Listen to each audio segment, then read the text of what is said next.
Hello दोस्तों, welcome to YouTube channel Light of Society. In this video we are going to discussing about how to learn English quickly. First and foremost, I am starting with one of the quote: stop trying to impress people, impress yourself, stretch yourself, test yourself, be the best version of you that you can be. यहाँ पे ये बोला गया है कि आपको दूसरों को इम्प्रेस करना नहीं है, आपको खुद को इम्प्रेस करना है. ओके उसके बाद खुद को स्ट्रेच करना है. खुद को स्ट्रेच करना मतलब क्या कि आपको ये बोलना है कि जितनी कैपेसिटी मेरे पास में है, जितनी स्ट्रेंथ मेरे पास में है, जितनी एनर्जी मेरे पास में है, उस एनर्जी का यूज मैंने आज अपनी लाइफ में किया क्या. अगर आपने उस अपनी एनर्जी का, जो कि आपकी एक दिन की एनर्जी है, उस एनर्जी का, जिसे प्रबंध भी कहते हैं, बहुत सारे ऐसे स्पिरिचुअल वर्ड्स है उन चीज़ों के लिए. सो आपका एक दिन का जो आपकी एनर्जी होती है, इस एनर्जी को आपने एग्जॉस्ट किया या नहीं किया, तो वो आपको खुद से क्वेश्चन करना है और खुद को स्ट्रेच करना है.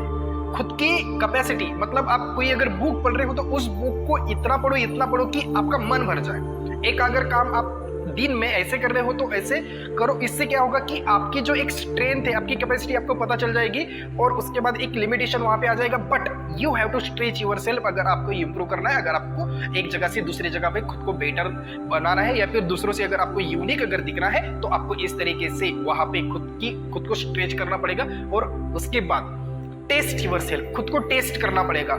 तो इन तरीकों से क्या हो सकता है कि आपका जो एक खुद का वर्जन है, be the best version of your self. खुद का जो एक वर्जन है, वो वर्जन आप खुद को डेवलप करते हो. हर एक दिन खुद को 1% से भी अगर आपने डेवलप अगर किया, तो आप ट्रेमेंडसली चेंजेस आप अपने अंदर में देखोगे. बेसिक लैंग्वेज और बेसिक मैनर्स में मैं आपको समझाने की कोशिश करता हूं. तो प्लीज इस वीडियो को ज्यादा से ज्यादा शेयर कीजिए, लाइक कीजिए और प्लीज सब्सक्राइब कीजिए अगर आप लोगों ने नहीं किया हो. तो चलो, हमारे मन में एक सवाल होता है हमेशा कि क्या मैं न्यू लैंग्वेज सीख सकता हूं? तो यस, आप नई लैंग्वेज सीख सकते हो, क्योंकि जब आप छोटे थे तब यहाँ पे आपने जो आपकी मदर टंग है, मदर टंग ये भी एक लैंग्वेज आपने सीखा. उसके बाद में जो भी आप लोगों ने पढ़ाई किया है, पढ़ाई में जो आपको लैंग्वेज आने की वजह से बाकी की चीजें आप लोगों को पढ़ने के लिए मिली है, वो भी नई चीजें ही थी आपके लिए. बस आपने क्या किया कि उस कंफर्ट जोन से बाहर आया और बाहर आने के बाद में अपना एक कंफर्ट जोन बनाया उस लैंग्वेज को लेके, उस एरिया को लेके. फिर इसमें आप अलग अलग, तो यहाँ पे हमें ये दिखाई देता है कि जिस तरीके से आप अपने माइंड का यूज करोगे, जिस तरीके से अपने माइंड को एंगेज रखोगे और जिस तरीके से नया नया फीड अपने माइंड को दोगे, उस तरीके से वो खुद के न्यूरॉन्स को अलग अलग जगह पे वो कनेक्ट करने की कोशिश करता है. मतलब न्यूरॉन्स कनेक्ट होते हैं, तो उन न्यूरॉन्स को हम बढ़ा सकते हैं. मतलब आपके माइंड का जो डेवलपमेंट है, वो डेवलपमेंट 6 इयर्स तक स्टॉप हो जाता है, आई एग्री. बट उसका जो इम्प्रूवमेंट है, वो इम्प्रूवमेंट आपको करना आपके हाथ में होता है. तो यहाँ पे इंग्लिश लैंग्वेज अगर सीखना है, मैंने किस तरीके से इंग्लिश लैंग्वेज सीखा और इंग्लिश को एक अपनी नेटिव लैंग्वेज बनाने की किस तरीके से मैं कोशिश अभी भी आज भी कर रहा हूँ.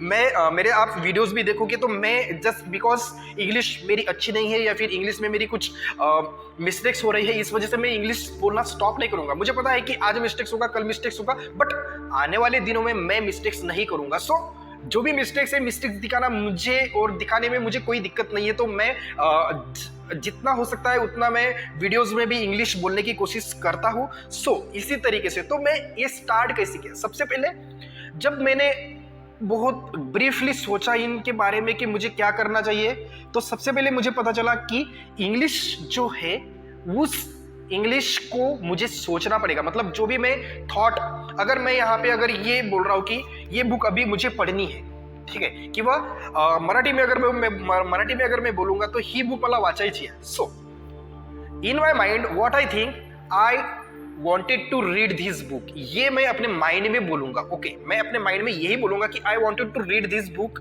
I wanted to complete 3 or 4 chapter every day. ठीक है. सो इस तरीके से मैं क्या करूंगा कि अपने माइंड को सोचने पे ही मजबूर करूंगा, या फिर इंग्लिश में ही मैं सोचूंगा. इस तरीके से आपको स्टार्ट करना पड़ेगा. उसके बाद आप सेकंड स्टेप क्या कर सकते हो, सम इंपॉर्टेंट स्टेप्स. पहले तो आपको सोचना ही इंग्लिश में है. उसके बाद आपको सम इंपॉर्टेंट स्टेप, जैसे कि आपको लिसन करना है, सुनना है। कई सारी चीज़ें आपको यूट्यूब पे मिल जाएंगी, गूगल पे मिल जाएंगी और बहुत सारी चीज़ें अवेलेबल है जो कि आप सुन सकते हो। गाने हो सकते हैं, पॉडकास्ट हो सकते हैं, टेड टॉक्स हो सकते हैं, जोश टॉक्स हो सकते हैं, ऐसे कई सारी चीज़ें हैं जो कि आप इंग्लिश में सुन सकते हो। उसके बाद राइटिंग, मोस्ट इंपॉर्टेंट। आप जो भी चीज़ें समझ रहे हो उन चीज़ों को राइट करो, राइट डाउन करो।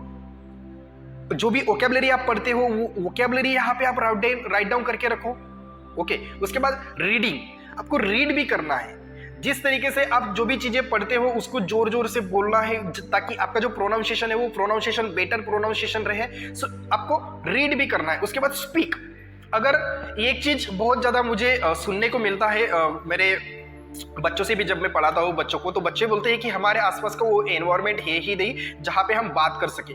तो मैं यहाँ पे आपको एक एडवाइस दूंगा कि आप अपने साथ बात करना स्टार्ट कर दो। जब आप अपने मन ही मन में बात करते हो तो इंग्लिश में बात करना स्टार्ट कर दो। किसी चीज को आप देखते हो तो इंग्लिश में उसके सेंटेंसेस फॉर्म करना स्टार्ट कर दो और खुद से ही बातें। अपने फ्रेंड्स के साथ भी रहते हो तो ट्राई करो कि इंग्लिश में आपको बोलना है, वो इंग्लिश में सोचना है और इंग्लिश में ही बोलना है। कुछ भी हो जाए, आज मैं इंग्लिश में 10 मिनट खुद के साथ बात करूंगा, 15 मिनट में खुद के साथ बात करूंगा, ऐसे आपको वो करना है। और इस तरीके से आप धीरे धीरे इस लैंग्वेज को ग्रैब करने की कोशिश करोगे, गेन करने की कोशिश करोगे और आपको ये लैंग्वेज धीरे धीरे आना स्टार्ट हो जाएगी। उसके बाद अगर मैं यहां पे बोलूं कि इन चीजों को आपको कीप इट अप, मतलब जो भी चीजें आप यहां पे करते हो जैसे कि सोचना, उसके बाद में listen, read, right and speak, ये चीजें जब आप करते हो तो इसको आपको कंटिन्यूटी में रखना है। कंटिन्यूटी आपके पास होनी चाहिए। उसके बाद मैं यहाँ पे ये जो चीजें अभी यहाँ पे मैंने शेयर किया है, इसके बाद आप वीडियो को अगर देखना चाहते हो तो वीडियो देख सकते हो, क्योंकि ये जो चीजें मैंने यहाँ पे बताई है यही इसका एक्सटेंडेड फॉर्म में आने वाले वीडियोस मतलब आगे मैं एक्सटेंड करने वाला हूँ। सो अगर आप देखते हो तो बहुत अच्छी बात है, नहीं भी देखते हो फिर भी यहाँ तक आपने जो देख लिया है तो यहाँ से आपको समझ में आया होगा कि यहाँ पे मुझे थिंकिंग करना है, उसके बाद में लिसन करना है, रीड करना है, राइट करना है, स्पीक करना है और इन चीजों को कंटिन्यूटी में मुझे रखना है। ओके, सो